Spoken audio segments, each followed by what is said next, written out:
اگلی بات میں عرض کروں کہ واقعہ کربلا جب بھی ہمارے سامنے بیان ہوتا ہے یا ہم اس کا مطالعہ کرتے ہیں تو ہر مسلمان کا دل افسردہ ہو جاتا ہے، وہ پریشان ہو جاتا ہے کہ ایسا نہیں ہونا چاہیے تھا، ایسا نہ ہوتا تو اچھا ہوتا۔ ہر مسلمان یہی کہتا ہے، لیکن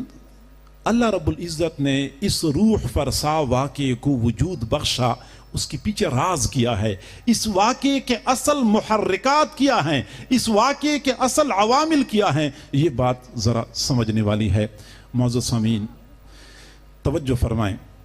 حضور صلی اللہ علیہ وسلم کے ساتھ اللہ رب العزت نے وعدہ فرمایا تھا واللہ یعصمک من الناس، کہ اللہ تعالیٰ آپ کو لوگوں سے بچائے گا۔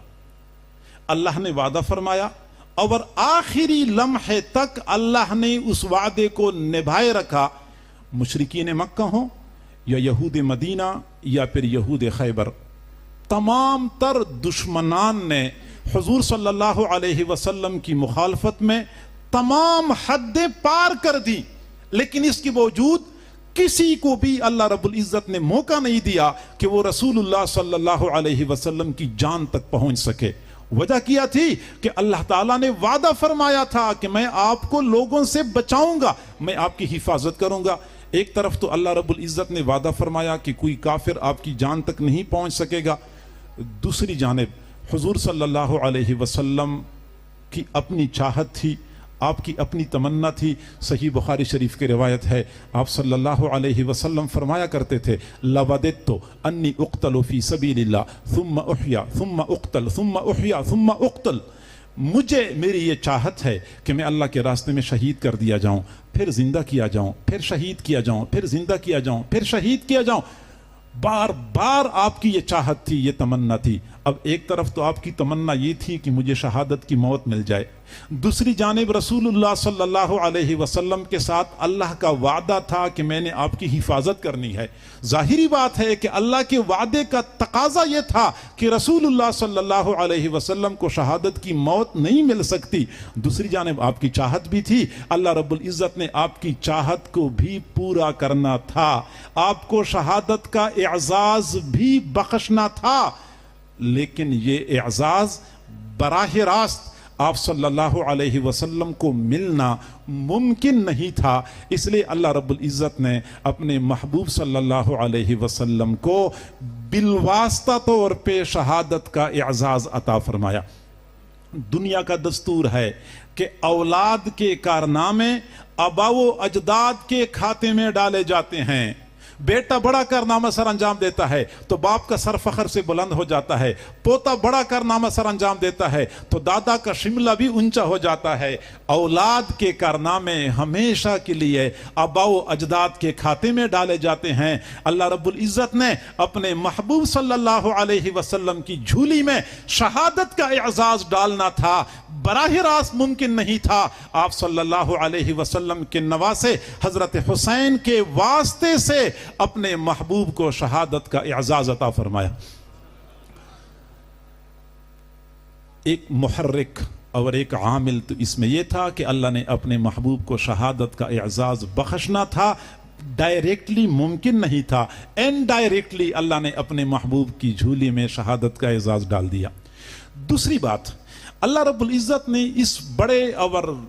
روح فرسا واقعے کو وجود عطا کیا۔ اللہ رب العزت نے دنیا والوں کو بتانا تھا کہ حضرت حسین کا مقام اور مرتبہ بہت بلند ہے، تم اس کا تصور نہیں کر سکتے، لیکن میرے دین کی قدر و قیمت کچھ اور ہے، میرے دین کی قدر و قیمت کچھ اور ہے۔ حضرت عمر کی شہادت ہو، حضرت عثمان کی شہادت ہو، حضرت علی کی شہادت ہے، حضرت حسین کی شہادت ہے، احد کے 70 شہداء ہوں یا بئر معونہ کے 70 شہداء، غزوہ ذات الرجی کے 10 شہداء ہوں یا جنگ یمامہ کے 1200 شہداء ہوں، یا اس وقت سے لے کے آج تک جتنے شہداء دنیا میں ہمیں نظر آتے ہیں، تمام تر شہادتیں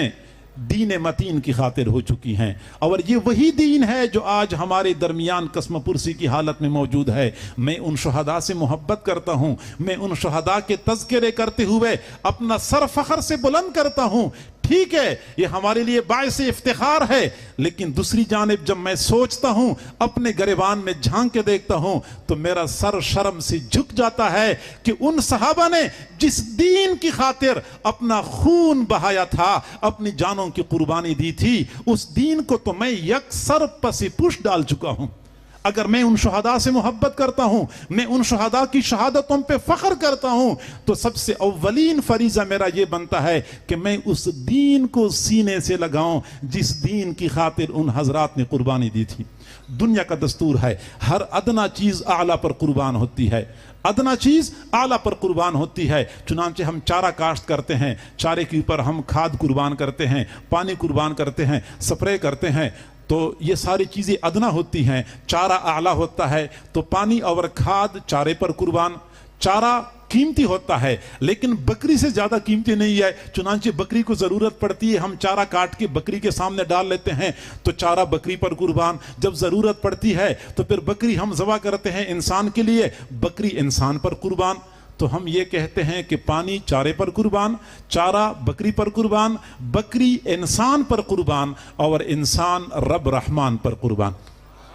ہر ادنا چیز اعلیٰ پر قربان ہوا کرتی ہے، اور جو قربان ہوتی ہے جو چیز، معنی یہ ہے کہ یہ ادنا ہے، اور جس کی اوپر قربان ہوتی ہے معنی یہ ہے کہ وہ اعلیٰ ہے۔ اگر اتنے حضرات اپنی جانوں کے نذرانے پیش کر چکے ہیں، انہوں نے قربانیاں دی ہیں، یہ قربان ہو چکے ہیں، معلوم ہوتا ہے کہ یہ دین بہت اعلیٰ ہے، یہ دین بہت اعلیٰ ہے۔ میں ایک بات جسارت کے ساتھ عرض کرتا ہوں کہ تمام صحابہ کرام جنہوں نے مختلف اوقات میں مختلف